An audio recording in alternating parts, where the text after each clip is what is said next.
días, excelente domingo nos espera. Bueno, ya lo estamos viviendo.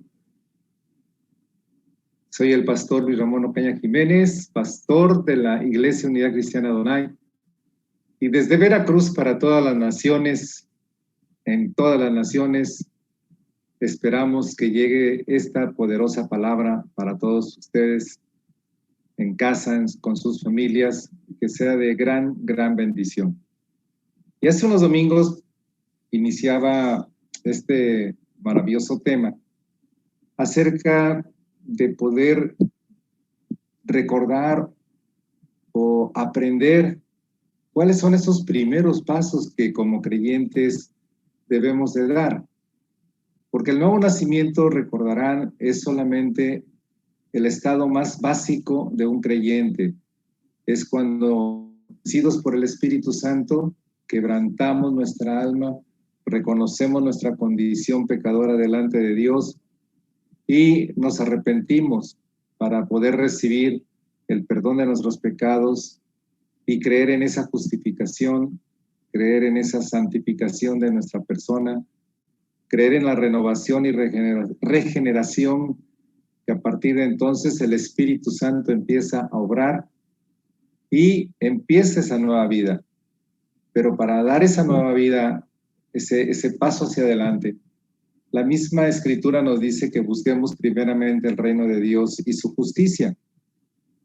Y dentro de otras cosas tan importantes que es buscar el reino de Dios todos los días, buscar la voluntad de Dios, es lo que nosotros como creyentes debemos de ser en las manos de Dios, bajo la enseñanza del Espíritu Santo y guiados por el Espíritu Santo, para poder ir y mostrar quién es Jesucristo en nuestras vidas.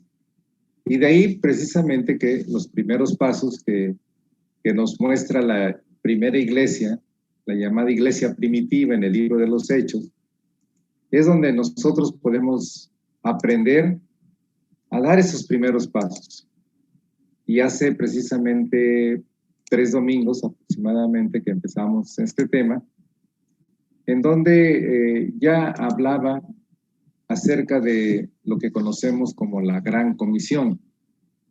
En Mateo 28, 19, 20, antes de partir el Señor a la diestra de Dios Padre, Él nos dejó claras instrucciones de lo que un creyente debía de hacer durante toda su vida después de recibir a Cristo, recibir ese perdón, esa justificación, esa salvación y la vida eterna. Y el Señor nos dice, por tanto, id y haced discípulos a todas las naciones. Y en otra versión que me gusta mucho dice, a las personas en todas las naciones, bautizándolos en el nombre del Padre, y del Hijo, y del Espíritu Santo, enseñándoles que guarden todas las cosas que os he mandado. Y he aquí, yo estoy con vosotros todos los días hasta el fin del mundo. Amén. Esa es la gran instrucción y esa es la gran función, el gran propósito de todo creyente en Cristo, que a partir de ese nuevo nacimiento, nosotros que tenemos que llevar a cabo. Y para llevarlo a cabo, la misma palabra nos enseña, y nos enseña a través del ejemplo de aquellos primeros hombres y mujeres que empezaron a predicar el reino de los cielos, el evangelio del reino de los cielos. Aquellos que con sus vidas mostraron quién era Jesús y cómo era Jesús. Y ese es el propósito de todo creyente, el conocer a Jesús y dar a conocer a Jesús. Y no solamente es a través de enseñar la Escritura, lo cual es lo básico, lo más importante, sino enseñar con nuestro testimonio que esa palabra es viva y es eficaz en la vida de toda persona que la toma, porque esa palabra es Jesús, y Jesús es Dios. Y siendo Dios, tiene un efecto transformador en la vida de todo aquel que aprende y que entiende cómo vivir esa realidad llamada Jesucristo en cada una de sus vidas.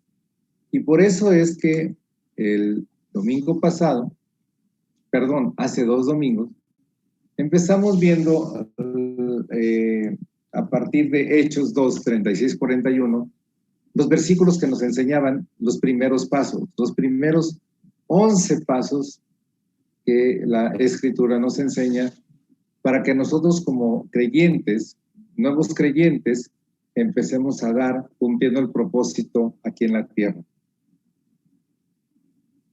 Este gran propósito de ser sal y luz para todo aquel que todavía no cree. El primer paso, bueno, es preparar a los futuros discípulos. Primero ser discípulo y prepararnos para preparar a futuros discípulos, no solo congregantes, no solamente simpatizantes, sino verdaderos discípulos de Jesús. El segundo paso es fomentar las relaciones personales. Es el estar, el poder tener amistad, el poder tener la relación, la comunicación entre cada uno de nosotros los creyentes, para así mostrar al mundo que lo que más adelante vamos a ver, la unidad de la iglesia se puede dar en base a fomentar esas relaciones personales, como también lo vamos a ver más a detalle más adelante. El tercer paso es recordar y reflexionar sobre el sacrificio de Jesús por nosotros, lo que llamamos Santa Cena. El Señor dejó dos sacramentos. Uno es el bautismo en agua y el segundo sacramento es la Santa Cena, llevar a cabo ese acto simbólico acerca del sacrificio de Jesús en la cruz. Y por eso el partimiento del pan, cuando dice así la Escritura, se refiere a ese acto simbólico que nosotros llevamos a cabo cada mes, cada semana, cada día, conforme uno lo va estableciendo, pero siempre y cuando nosotros tengamos la reflexión y la palabra fresca de parte de Dios para tomar más conciencia de lo que significa Jesús en nuestras vidas. El cuarto paso, enseñarles a orar. La oración es básica, es el medio de comunicación que nosotros tenemos con Dios para poderle conocer, para poder saber quién es Él. Y a los discípulos se les tiene que enseñar a orar. El quinto paso es enseñarles a un Dios de poder y autoridad sobrenatural y se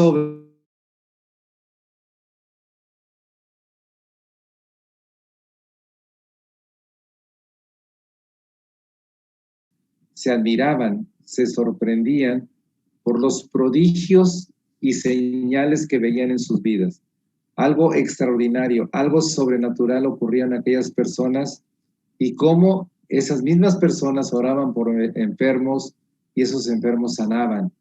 Y cómo hablaban con tanto denuedo ese evangelio del reino de los cielos. Una nueva perspectiva y una nueva expectativa a través de la vida de cada uno de aquellos primeros creyentes. Así que vamos a entrar en los últimos pasos. Y el sexto paso que nos habla la Escritura es acerca de la unidad. El versículo 44 del capítulo 2 del libro de los Hechos nos dice: todos los que habían creído estaban juntos y tenían en común todas las cosas. ¿Qué grado de unidad tenía esa primera iglesia? Al grado de que estaban juntos y al grado de que podían satisfacerse en común todas las cosas. La unidad implica básicamente estos dos puntos que les voy a mencionar. La unidad es hacer a un lado nuestras diferencias para ponernos de acuerdo y llegar a un fin común. No es una juntitis, no es solamente juntarnos en un salón, en un templo, en una calle, donde quiera que ustedes lo vayan a hacer. La unidad no significa que todos estemos juntos.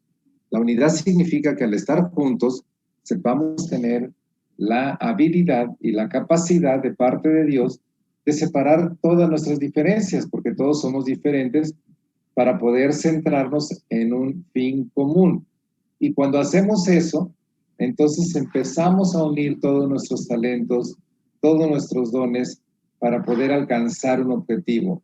Y entonces la unidad de la iglesia se ve reflejada a través de los actos que realizamos, a través de las tareas que realizamos y sobre todo a través del resultado que conseguimos, porque logramos ponernos de acuerdo porque logramos hacer algo en común teniendo a un Dios que nos enseña y nos posibilita la acción de poner de acuerdo y trabajar en unidad.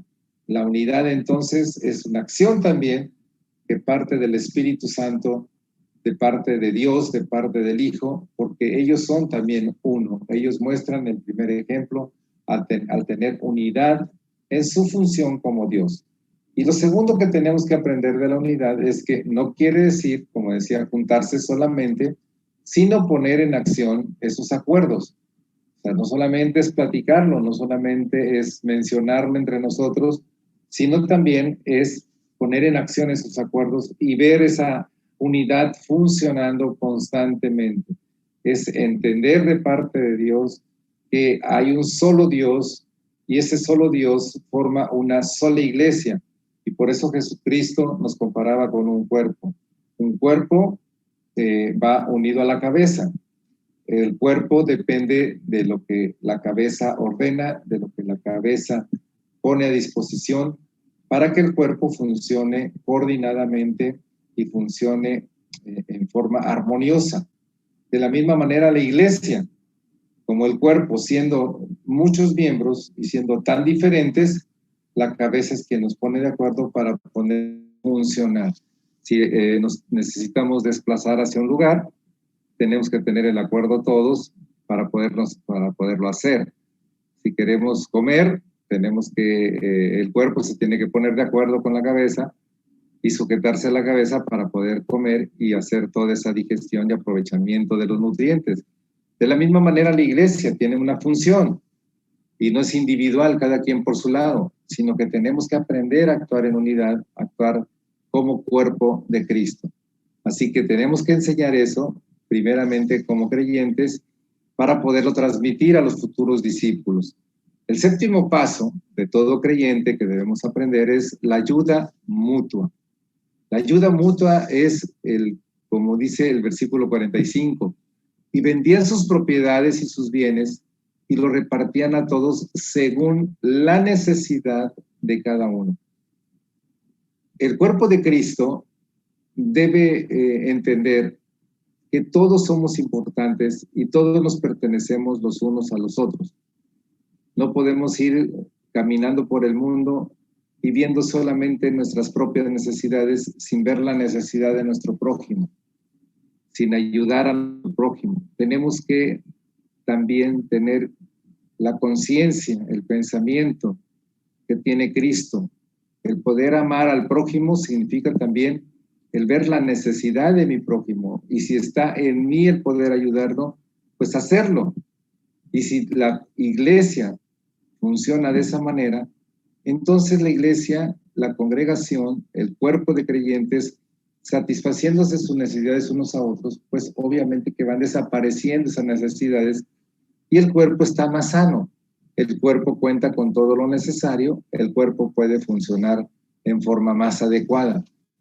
Pero tenemos que tomar en cuenta tres cosas para poder llevar a cabo esa ayuda mutua, ese amor por el prójimo. Son tres cosas importantísimas que debemos de vivir. Lo primero es la gratitud. Somos agradecidos, debemos de ser agradecidos. La gratitud es una virtud que nace de un corazón que reconoce que es una persona que necesita ayuda y que cuando recibe la ayuda puede decir gracias con toda sinceridad y poder decir con humildad, yo no soy único, yo necesito de las personas, yo necesito de los demás creyentes, yo necesito de mi familia.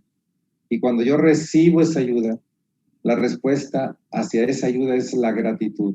Y por gratitud yo me muevo para poder satisfacer la necesidad de otra persona u de otras personas cuando tengo la posibilidad de hacerlo. Lo hago por gratitud, porque soy una persona agradecida, no soy una persona desagradecida que recibe la ayuda y me encierro en mi egoísmo y solamente digo, bueno, pues ya lo recibí, es para mí, yo no tengo por qué hacer algo en beneficio de una persona o de otra persona que no me ha ayudado. No, no es estar esperando recibir una ayuda, no es estar esperando recibir algo de una persona, simplemente existe la gratitud de alguien que me ayudó, de las personas que me ayudaron, que salí adelante y por eso lo hago, por gratitud hacia otras personas también. Lo segundo que debo tener es la disposición. No solamente basta con ser agradecido, sentirme agradecido, sino tener la disposición en mi corazón de actuar en pro de esa ayuda que quiero dar hacia las demás personas. O sea, dispongo mi corazón, dispongo mi tiempo, dispongo aquello que puedo dar para poder ayudar. Y lo tercero que debe de haber en mi corazón es la generosidad. La generosidad no depende o no es en relación directa con lo material, con la cantidad, con el dinero que voy a dar, con la cantidad de dinero que voy a dar. La generosidad es una virtud del corazón. Generosidad significa dar, dar, dar y dar, porque tenemos un Dios dador. Si yo estoy dando es porque tengo algo que ya recibí. Y cuando hago conciencia de eso, entonces yo puedo estar dando lo que ya recibí. Soy una persona rica cuando soy una persona dadora. Soy una persona pobre cuando no tengo nada que dar. Pero si nosotros vivimos en esa realidad que es en Cristo Jesús, tenemos un Dios que tiene todo y que nos ha dado todo y que nosotros somos coherederos de ese todo y que al haber sido concedido todo para nosotros, entonces sí tenemos para poderlo dar con generosidad. Y la generosidad la podemos nosotros ver en nuestras vidas como resultado cuando aplicamos esa palabra que nos dice lo que si tú siembras generosamente, cosecharás generosamente. Si tú estás cosechando generosamente, quiere decir que tú estás sembrando generosamente y de ahí tú evalúas la condición de tu corazón.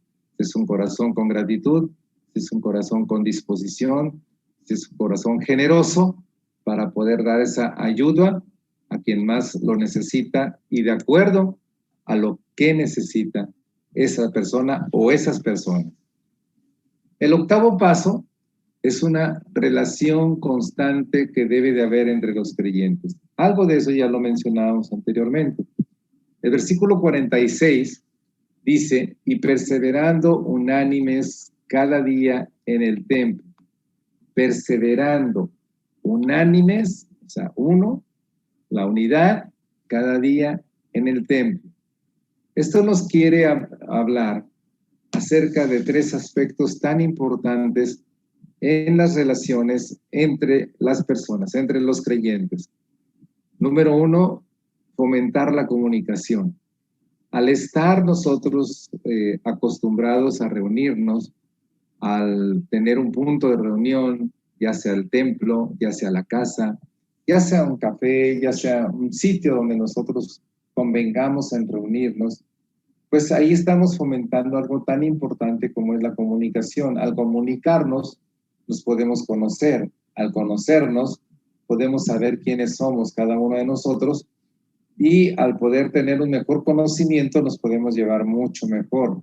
También nos lleva a poder entender lo que significa ser personas maduras en cuanto a que siendo tan diferentes nos podamos poner de acuerdo, en que siendo tan diferentes no juzguemos a las personas como más o como menos. Eso sirve cuando nosotros podemos tener esas reuniones, a no dejar de reunirnos, donde fomentamos la comunicación. ¿Qué más fomentamos? Bueno, las relaciones interpersonales. Hay algo básico en la vida de toda persona como es la amistad. Si aprendemos a ser amigos, aprenderemos también a amarnos los unos a los otros. La amistad es algo tan básico que si lo llegamos nosotros a aprender y a vivir, entonces podremos tener relaciones interpersonales muy estrechas, muy fuertes, que nos van a llevar a conseguir el propósito de parte de Dios en cada una de nuestras vidas. Y lo número 3 es fomentar el trabajo congregacional. Cuando nosotros nos reunimos y cuando nosotros nos enteramos y cuando empezamos a tener ese sentido de pertenencia, ese sentido de involucramiento con todos los demás.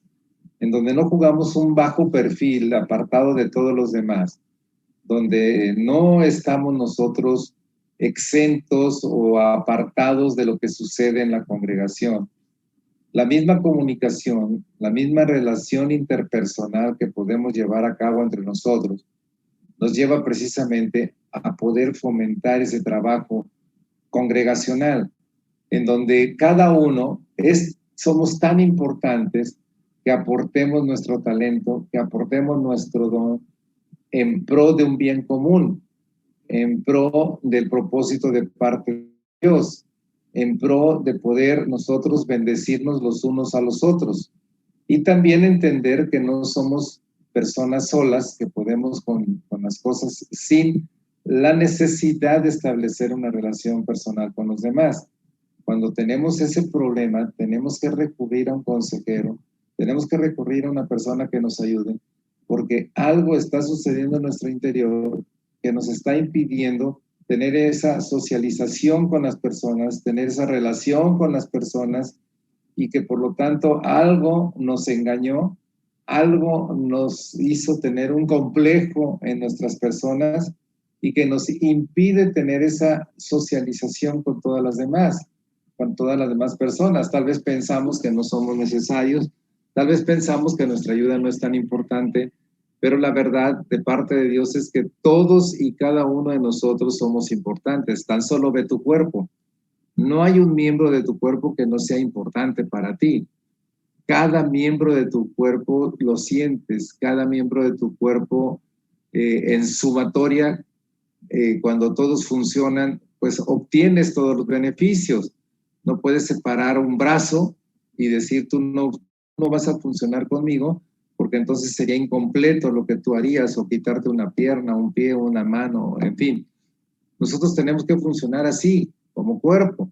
Y para ello, cuando dice perseveraban en el templo aquellas personas, es la perseverancia de poder tener esa disposición a fomentar la comunicación, a fomentar esas relaciones interpersonales por medio de la amistad y poder fomentar sobre todo el trabajo congregacional, entendiendo que cada uno de nosotros lo necesitamos, cada uno de nosotros somos personas dependientes, no somos independientes, porque así nos creó Dios. Nuestra principal dependencia viene de parte de Dios, pero lo segundo es lo que es nuestra dependencia de las demás personas, de lo que Dios tiene para cada uno de nosotros y de nosotros hacia las demás personas.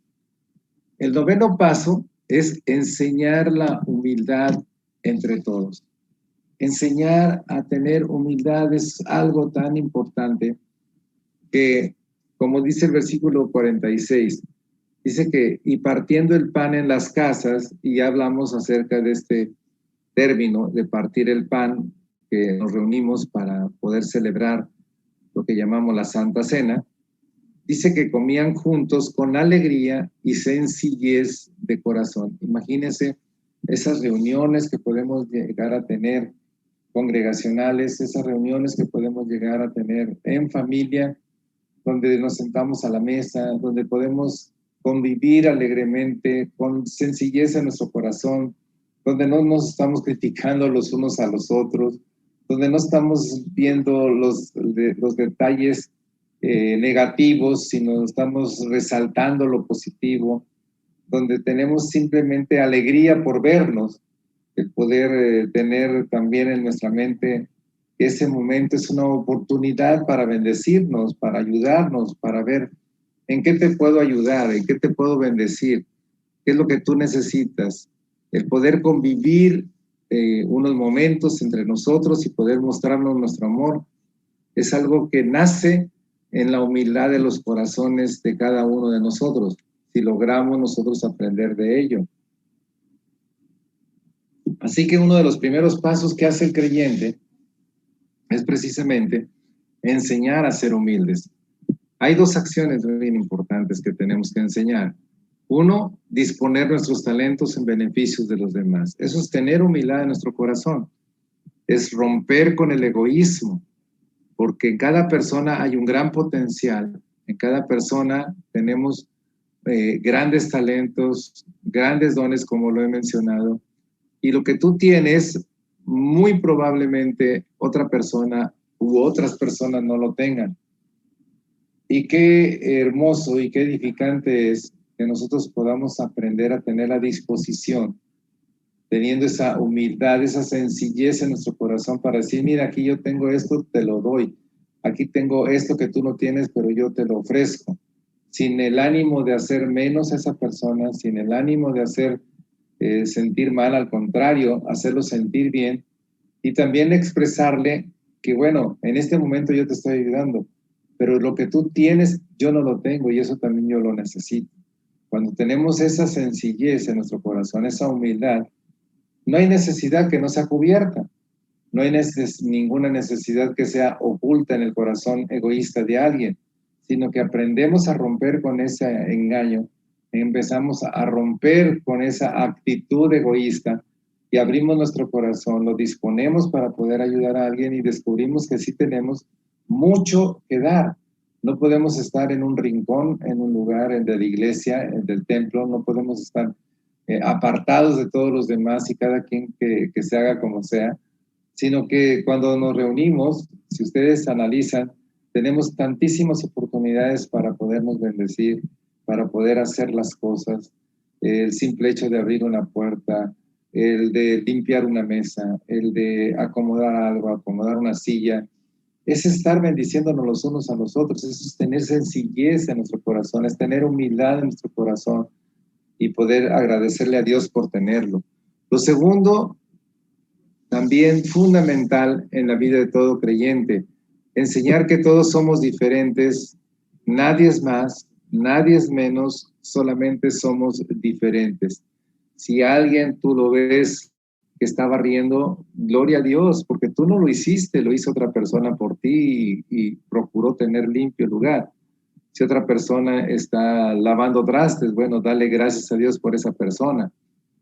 Si otra persona está predicando la palabra, gracias a Dios porque está predicando la palabra. En fin, cada uno cuando disponemos de nuestro talento, de nuestra capacidad, de nuestra virtud, va en pro de beneficio de los demás, tenemos que agradecerlo. Y lo mismo de parte nuestra, no quedarnos con los talentos, con las virtudes que Dios nos ha dado, sino pongámoslos en práctica. Siempre va a haber algo que podamos hacer para poder bendecir, para poder ayudar a los demás. Y eso nace de un corazón que tiene humildad, un corazón bien entendido de lo que significa la humildad, que es no pensar en mí para poder pensar en los demás y disponer hacia los demás lo que Dios me ha dado sin el ánimo de hacer sentir mal a nadie porque yo lo tengo. Al contrario, darle gracias a Dios porque es gracias a Él que yo lo tengo y simplemente estoy aprendiendo algo que Él tiene, la generosidad, el poder dar. Y ustedes saben, como dice la Escritura, más bienaventurado es dar. El 10º paso es enseñar precisamente algo que todos los días no podemos dejar de hacer, es alabar a Dios. Alabar a Dios, muchos lo han malinterpretado y han relacionado alabar a Dios con cantarle a Dios o tocar un instrumento, una música, algo musical. Pero alabar a Dios va más allá de eso. Cuando se canta o cuando se toca un instrumento, bueno, son los medios por los cuales uno va a expresar nuestro reconocimiento a Dios. Alabar a Dios es tener en el más alto concepto al Señor, es tener un reconocimiento hacia Él, es una honra hacia Él de parte nuestra y que lo vamos a expresar de diferentes maneras.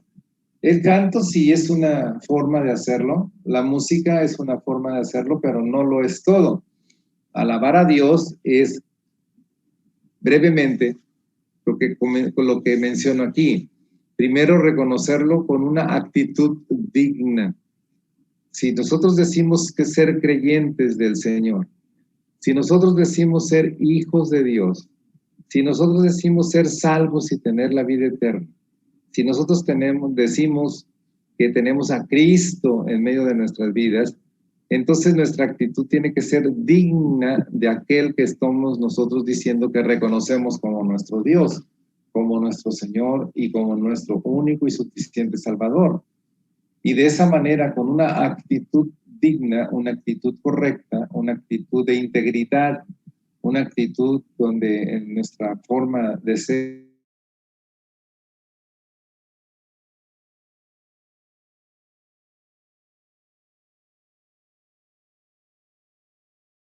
alabando a Dios con esa actitud que nace de un corazón que realmente ha entendido lo que es la alabanza al Señor. De hecho, la alabanza nace en un corazón entendido, nace en un corazón que agradece quién es Dios para sí mismo. La alabanza nace de un corazón que honra a ese Dios con sus hechos. Y lo segundo, alabar a Dios por nuestra conducta y forma de hablar diariamente y en todo lugar. La forma en que tú seas, en donde quiera que estés, en cómo te expresas, en cómo hablas, en cómo reaccionas ante las situaciones, va a decir, va a hablar de qué tanto tú eres congruente con decir que tú alabas a Dios. Si tú alabas a Dios sincera e íntegramente, entonces quiere decir que tú estás llevando una vida de acuerdo a Dios. Tú le estás permitiendo a Dios hacer su voluntad en tu vida y a través de tu vida. Y eso se expresa a través de tu forma de hablar y a través de tu forma de actuar, de tu conducta diariamente, ya sea que estés en tu casa, ya sea que estés en un templo, ya sea que estés en la calle, en un lugar de reunión. Tu vida debe de servir para mostrar tu alabanza a Dios, tu honra a Dios. Y entonces tú puedes llegar a entender que va más allá de solamente cantar.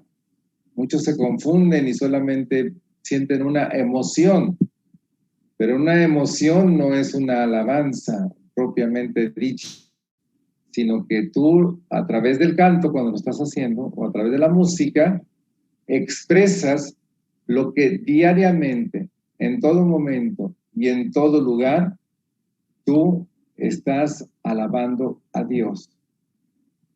Por lo tanto, es solamente una expresión de tu vida de alabanza a Dios como una conducta y con una forma de hablar digna de aquel que te rescató, que te salvó, que te hace vivir una vida en victoria, una vida en abundancia y te ha hecho más que vencedor en Cristo Jesús. Así que cuando nosotros enseñamos a nuestros discípulos a ser o a tener una vida de alabanza, entonces ellos podrán entender que va más allá de un canto, va más allá de interpretar musicalmente un canto que hable de nuestra honra a Dios, sino que eso solamente va a traducir la vida digna que haces y llevas delante de Dios todos los días.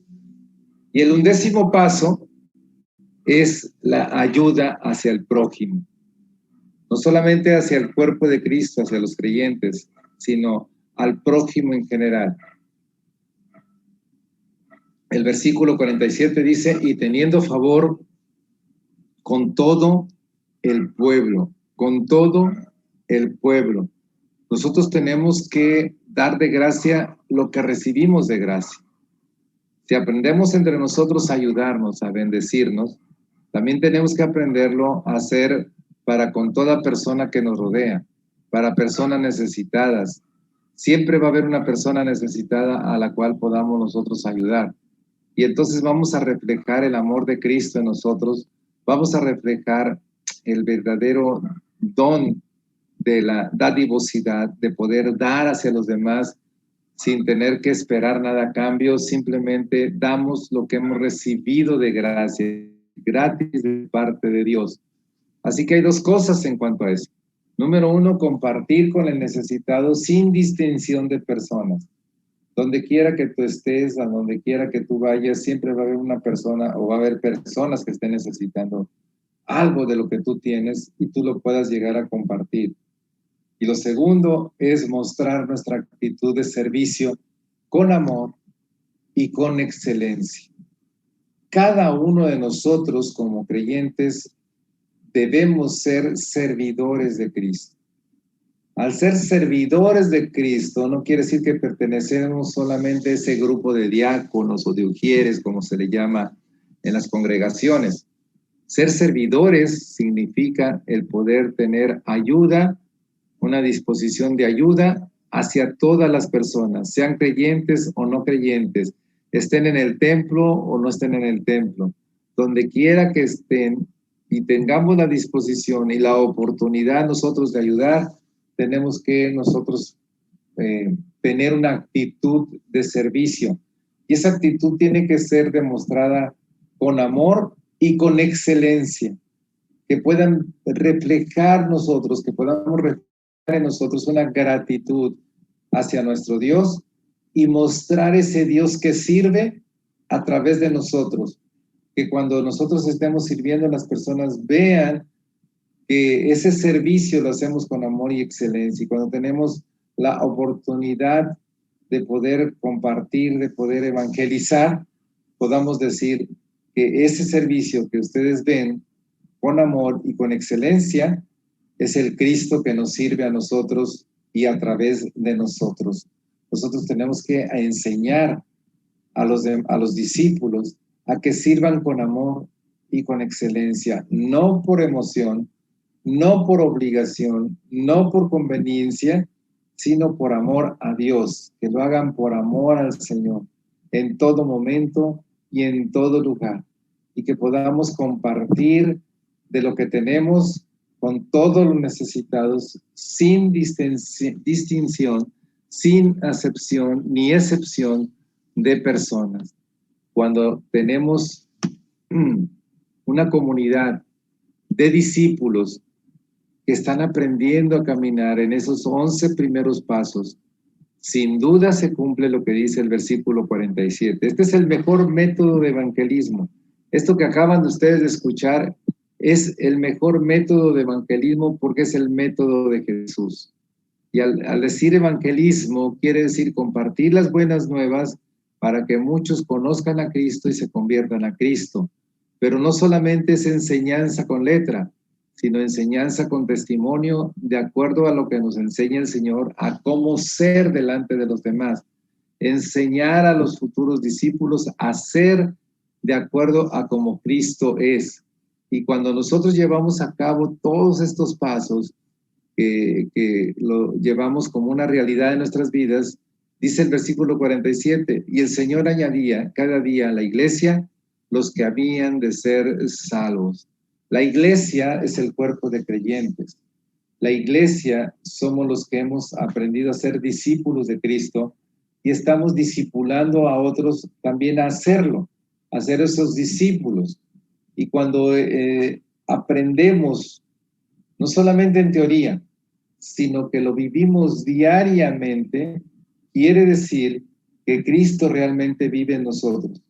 Y cuando Cristo ve que Él vive en cada uno de nuestros corazones, entonces no hay ningún problema para atraer más almas que seguramente recibirán la enseñanza correcta, del testimonio correcto de creyentes que están caminando como discípulos de Cristo. Si queremos nosotros ver a más personas convertidas a Cristo, si queremos ver a una iglesia gloriosa y victoriosa, entonces solamente sigamos el ejemplo de nuestro Señor Jesucristo y el ejemplo que dejó a través de aquellos primeros creyentes, que podamos bendecirnos los unos a los otros, amarnos los unos a los otros, tener esa humildad en nuestro corazón, tener esa disposición en nuestro corazón de ayudar, ser nosotros siempre siervos fieles, siervos que sirven con amor y con excelencia a los demás, que enseñemos la verdadera doctrina del Evangelio de Cristo, que perseveremos en estar reuniéndonos y ayudándonos, fomentando la unidad entre nosotros y trabajando para un bien común. Y cumpliendo con el propósito esencial, básico y fundamental de la Iglesia de Cristo. Conocer al Señor Jesucristo y darlo a conocer. Ser la sal y ser la luz en el mundo que tanto necesita conocer de Cristo.